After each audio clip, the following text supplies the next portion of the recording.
este espacio de enseñanza cristiana Siguiendo la Verdad, en donde se expone la verdad de la palabra de Dios. Hoy continuamos con nuestra serie de enseñanzas correspondiente al Evangelio según Mateo y veremos el capítulo 28, versículos del 1 al 15. El tema de esta sección es la resurrección de Jesús. Si comparamos a este Evangelio como una bóveda, esta se apoya sobre dos grandes columnas. Uno, la muerte de Cristo, y la segunda, la resurrección de Cristo. Escuchemos cómo define el apóstol Pablo el Evangelio en su primera carta a los Corintios, capítulos 15, versículos 3 y 4.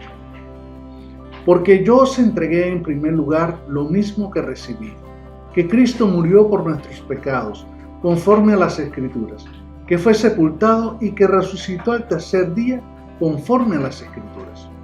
En los capítulos anteriores hemos leído acerca de la muerte y entierro del Señor Jesús, y en este capítulo veremos su resurrección. Ambas verdades son esenciales para mi salvación y la tuya. Dice el mismo apóstol Pablo en su carta a los Romanos 4:25, el cual fue entregado por causa de nuestras transgresiones y resucitado por causa de nuestra justificación. Jesús es verdaderamente el Hijo de Dios en sentido único, y la prueba es la resurrección. Un segundo beneficio es que la resurrección también nos comprueba que Dios ha aceptado el sacrificio de Jesús por nuestros pecados. En realidad, Dios le trató como al pecado mismo al ser colocados sobre él los pecados del mundo, de tal forma que a la vez su justicia pudiera otorgarse a aquellos que confían en él. Mateo presenta a Jesús como rey, y en consecuencia Jesús nació rey, vivió como un rey, murió como un rey y resucitó de los muertos como un rey. Mateo incluyó sucesos como el terremoto, el descenso del ángel que removió la piedra del sepulcro, el miedo de la guardia de los soldados y de los esfuerzos de los dirigentes religiosos por encubrir el hecho de que la tumba se encontraba vacía. En este capítulo 28, leamos los versículos 1 al 7, sobre dos mujeres que se acercaron al sepulcro. Pasado el día de reposo, al amanecer del primer día de la semana, vinieron María Magdalena y la otra María a ver el sepulcro. Y hubo un gran terremoto, porque un ángel del Señor, descendiendo del cielo y llegando, removió la piedra y se sentó sobre ella. Su aspecto era como un relámpago, y su vestido blanco como la nieve. Y de miedo de él, los guardas temblaron y se quedaron como muertos. Mas el ángel, respondiendo, dijo a las mujeres: no temáis vosotras, porque yo sé que buscáis a Jesús, el que fue crucificado. No está aquí, pues ha resucitado, como dijo. Venid, ved el lugar donde fue puesto el Señor. E id pronto y decid a sus discípulos que ha resucitado de los muertos. Y he aquí va delante de vosotros a Galilea, allí le veréis, he aquí os lo he dicho. Los otros evangelios nos relatan que ellas llevaban especias aromáticas para ungir el cuerpo de Jesús. La otra María era probablemente la madre de Jacobo y de José. En cuanto al ángel, observemos su descripción.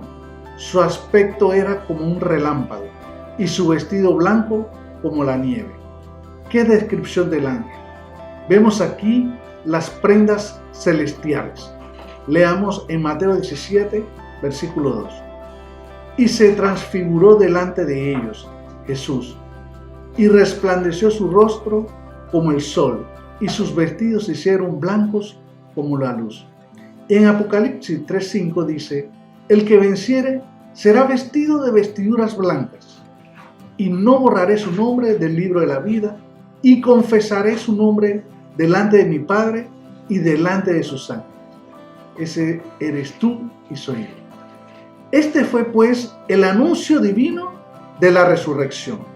Jesús había salido de la tumba antes que la piedra fuese removida. Más tarde, él entraría en una sala cuyas puertas estaban cerradas. es que el cuerpo glorificado de Jesús era radicalmente diferente al cuerpo con el que él había nacido.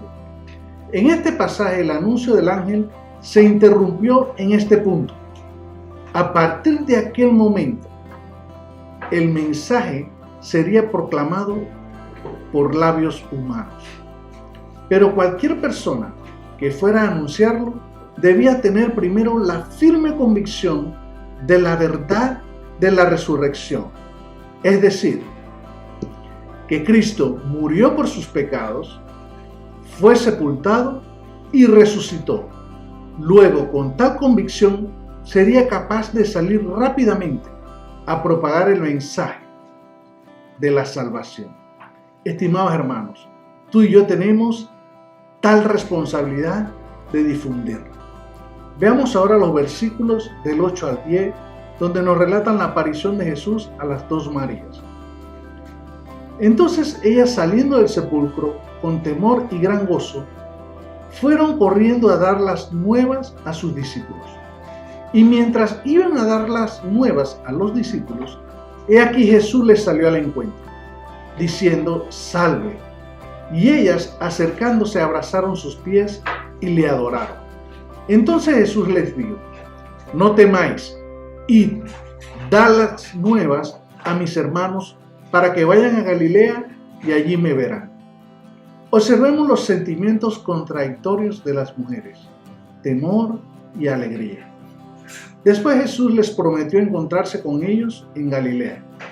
Esta no fue solo la única vez que Jesús se apareció a sus discípulos.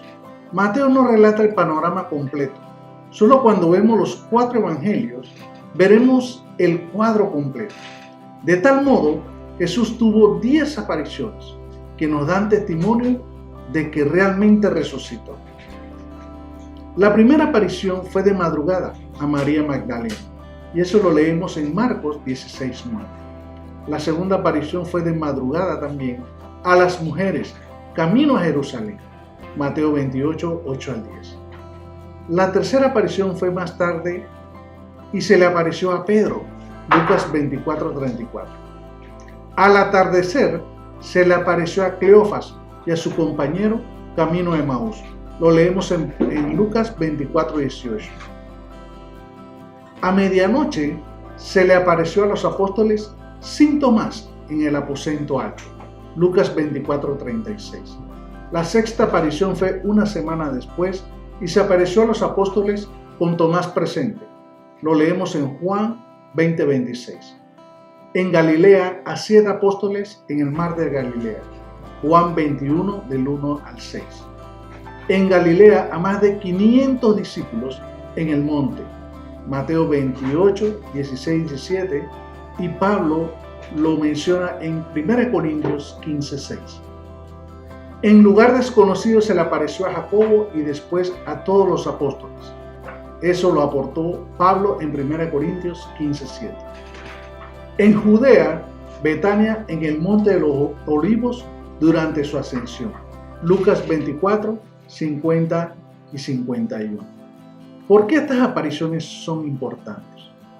Porque nos dan testimonio de su resurrección. No solo el testimonio de los 11 apóstoles, sino que se le apareció a más de 500 personas. Ahora leamos los versículos 11 al 15, que nos relatan cuál fue el pretexto de los soldados de guardia y lo que le da relevancia a estas apariciones que les acabo de mencionar. Leamos.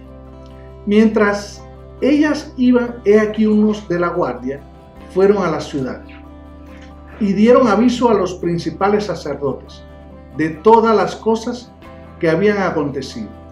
Y reunidos con los ancianos y habido consejo, dieron mucho dinero a los soldados diciendo: decid vosotros, sus discípulos vinieron de noche y lo hurtaron, estando nosotros dormidos. Y si esto lo oyere el gobernador, nosotros le persuadiremos y os pondremos a salvo. Y ellos, tomando el dinero, hicieron como se les había instruido. Este dicho se ha divulgado entre los judíos hasta el día de hoy. Aquella explicación no era muy creíble. No podemos imaginar a un soldado romano que, habiendo sido destinado a permanecer de guardia en cierto lugar con órdenes estrictas para que nadie violase la vigilancia ejercida, se echase a dormir. No es difícil prever el castigo que recibiría: su propia muerte. En este caso, los soldados fueron sobornados para presentar una excusa muy débil, y este fue el pretexto de aquel siglo. Primero, para intentar justificar la resurrección de Cristo. Las personas incrédulas han tenido ya 20 siglos para examinar detenidamente el hecho de la resurrección, dando lugar a otras pretendidas explicaciones. Sin embargo, ninguna de ellas ha podido descartar ni hacer frente a la evidencia de los documentos bíblicos. Concluimos diciendo que hay 3 pruebas innegables de la resurrección de Jesús. La primera de ellas es: la tumba estaba vacía. La segunda es que Jesús apareció vivo. Y la tercera, mucha gente fue transformada. La evidencia de los muchos que fueron transformados no terminó en el tiempo de los apóstoles. A través de los siglos, millones más han sido transformados, creyendo en Cristo resucitado, como tú y como yo. En la actualidad, muchos son transformados de la misma manera. Ahora te pregunto, ¿tu vida está siendo transformada por Cristo de la misma manera? Para muchos, esa será la evidencia más convincente de que Cristo es un Salvador que vive. Dios te bendiga.